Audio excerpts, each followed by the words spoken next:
All right. Well, I'm excited to be here. We're in this new series we started last week called Best for Last. And as we talked about last week, this series is covering some of the last words that Jesus spoke during his ministry here on earth. Now, how many of you guys have ever been on a team before? Anybody? It could be a sports team. It could be anything like a group project at school, because we all love those, right? Especially us who do all the work in those group projects. Or maybe you've been in a play and you've had to work together with a team of people who are also in the play or in choir or in band, where you all have to be in tune with each other. Or maybe even a smaller group. With small groups where you have to live life together, share prayer requests, share parts of your lives with each other. And you know, whether you think of it this way or not, that is a team. You know, there's things in teams that you know, when somebody doesn't cooperate with everybody else, it kind of has effect on the team as a whole. Like I was in basketball, like when I was your age, but also in high school. And on my team, there was a guy who would dribble the ball up, and he was a point guard. And anytime we play a game, he would dribble up on the left-hand side, do a little spin move, cut down the baseline, and to do like some fadeaway shot that would sometimes maybe go in. And it would make the rest of us on the team frustrated because we'd be like, dude, run the plays, right? Stop hogging the ball. You guys have played with ball hogs before, people that don't pass the ball or don't utilize their team. And you get frustrated with them, right? Because you're like, use your team. I was open, right? I was open. You had 4 guys on you because they know what you're doing. Because it's the second half and you've been doing the same thing the whole game. And you get frustrated at your teammate that doesn't play as a team. It's frustrating, right? When somebody doesn't do their part, then the whole team suffers. It's kind of like this video. Check this out.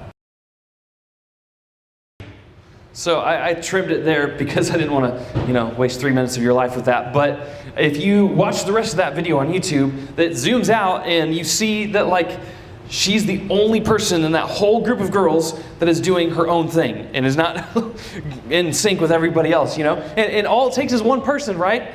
When there's just one person who isn't working together in the rest of the group, it makes reaching the goal much more difficult, right? There's a word for this. You know what it's called?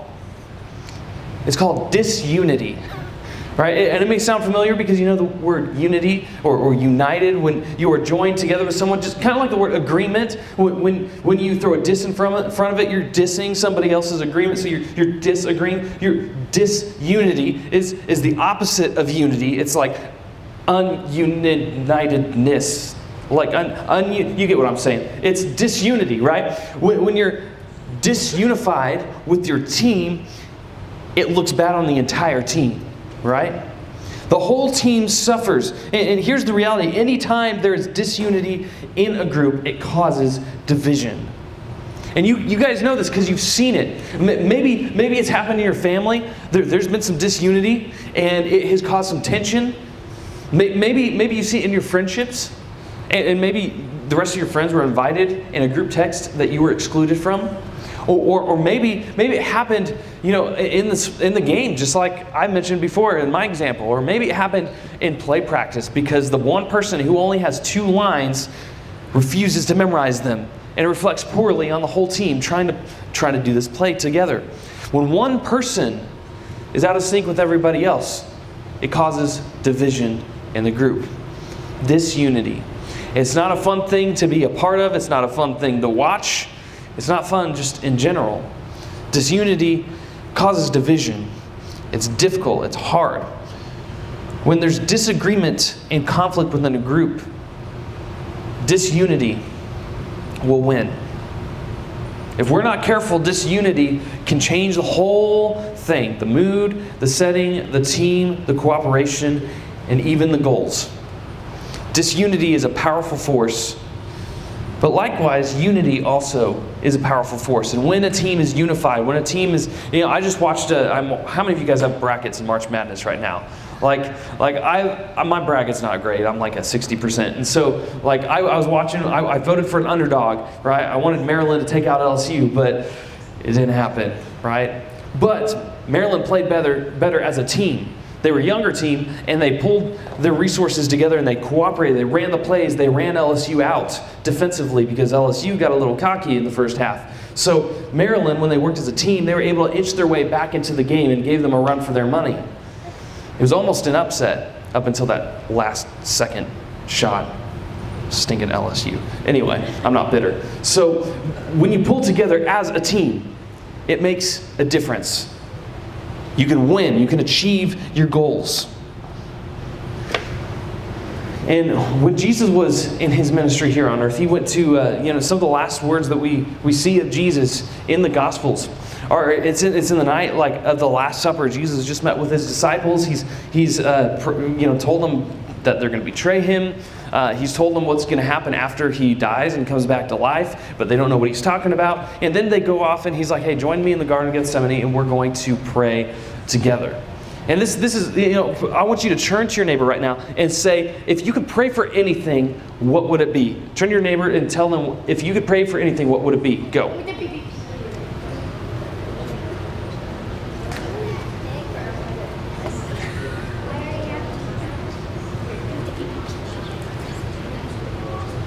I'll give you just a few more seconds here.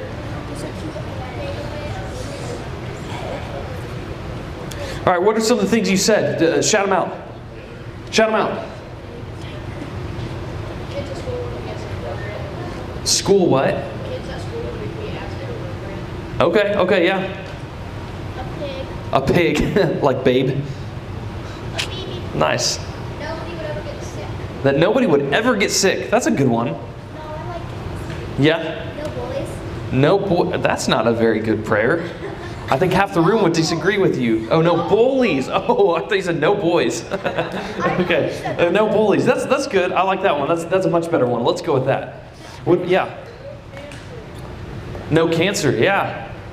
No sickness, no bullies, none of the bad things, right? Somebody last hour said, I would pray for there to always be whatever food I want, right?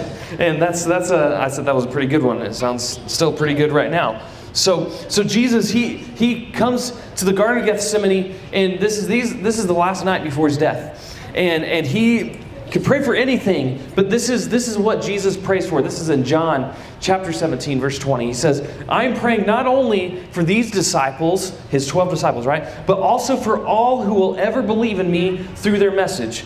Who's he talking about? Here, I'll read that again. Pay attention here.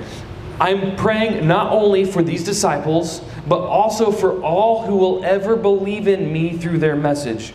Who's that? Christians. Us, right? You, me, the church.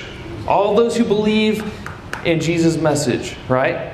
So, I'm praying not only for these disciples, but also for all who will ever believe in me through their message. I pray that they will be one, just as you and I are one. Just as you are in me, Father, and I am in you. And may they be in us so that the world will believe you sent me. So Jesus is praying that we would all be one, united under his message. And why? If you weren't here first hour. Why is he praying for us all to be united, to be one? I'll give you a hint. I'll highlight it for you. It's in that last sentence. Okay, hold on. Why? So that the world will believe you sent me. There you go. Okay, so in unity now, Jesus prays for us to be unified. Why? All together? So that the world will believe you sent me. Okay, everybody got it, and then you too. Good job. So Jesus is praying for all of us to be one, to be united with each other. To be united with each other so that the world will believe in Jesus. Because here's the thing. When the world sees Christians and we are disunified, they don't see Jesus. When people look at Christians and they don't see unity, they don't see Jesus. They don't see the message that Jesus even brought to us to begin with. So Jesus prays this prayer, one of the last words, one of the last prayers that he ever makes before his crucifixion is that we today would all be one, united through the message of Jesus. Now, that's pretty powerful. Jesus prayed for this unity so his people could live in harmony. Because you guys know what this is like. When there is no unity, it's not fun. When there's no unity, nobody wins. Nobody gets what they want. It's a lose-lose. So, he wants us to live in unity so that we can live in harmony. The more we work to make unity a priority in our families, in our friendships, in our extracurriculars, in our small groups, the more we'll show Jesus to those around us. He prayed for this so that we could live in harmony, so that we could live better together. Because isn't it frustrating when you feel like maybe you're in small group and you share something with the group, but that confidentiality is broken? And you hear from somebody else that they know about what you asked for prayer for privately? And that hurts. That breaks your trust. It causes disunity within your group. Wouldn't it look so much better if we could depend on each other and trust each other and actually be there for each other with no judgment, but we could be who we are. And there could be unity. Imagine what could be done, not only in our lives, but in the lives of those around us. What would it look like if we showed up to small group each week, not expecting to get something out of it, but expecting to pour into it? Instead of asking the questions, what am I going to get out of this time? And ask, what can I give into this time? Maybe God wants me here this morning to help somebody else. What if we thought in those terms instead of, what if I come and what if God just doesn't speak to me? Because the thing about unity is we step outside of ourselves and we see that we are a part of a bigger team than just ourselves. And teammates are there for each other. So Jesus wanted us to be one so that we could live in harmony and so that we could share the message that he shared with his disciples all those years ago. So how would it look like for you to take a step towards unity in your home, in your families? Well, what if you actually decided to help your sibling out with their homework? Or you did your chores without your mom or dad nagging at you, right? Or what if at home you initiated everybody to spend time together? Instead of like when it's the end of the day and you just want to spend time on your phone or on your iPad or playing video games. And what if you stepped out of that and said, hey, let's all spend time together as a family? Right? How many of you are sick of your parents saying, put your phone down, put your iPad down, get off the game, right? Right? What if you actually did that without your parents telling you to, and you initiated family time together, and you took a step towards unity? You created that experience in that environment. What would it look like if you took a step towards unity in your school? And when you hear somebody else being talked bad about, you step in and you say, hey, that's not nice. Let's not talk about that. What if you stood up for somebody else? What would it look like if you invited somebody to sit with you at lunch rather than letting them just sit by themselves? What if you took that step towards unity in your small group? And maybe it's inviting someone new this week, or maybe it's just promising not to repeat the things that are said in confidence. Maybe it means that you come towards small group and you take a step towards unity by being there for the people around you and texting them throughout the week, saying, hey, I remember you asked for prayer for this. I want you to know I'm praying for you right now. And remind your team that you're there for them. What would it look like if you took a step towards unity in any of these areas? So as you guys, maybe as you've been sitting here and I've been talking about this, maybe God has just put something in your heart that there is something that you could take a step towards unity towards. So I'm going to ask you, as you guys get ready to go to your small groups, what's one thing that you could do this week to take a step towards unity in any of these areas? What is one thing that you can do to take a step towards unity in any of these areas? What's one area in my life where I choose unity? I want you to think about this, and then I'll dismiss you to your small groups, and we'll be done.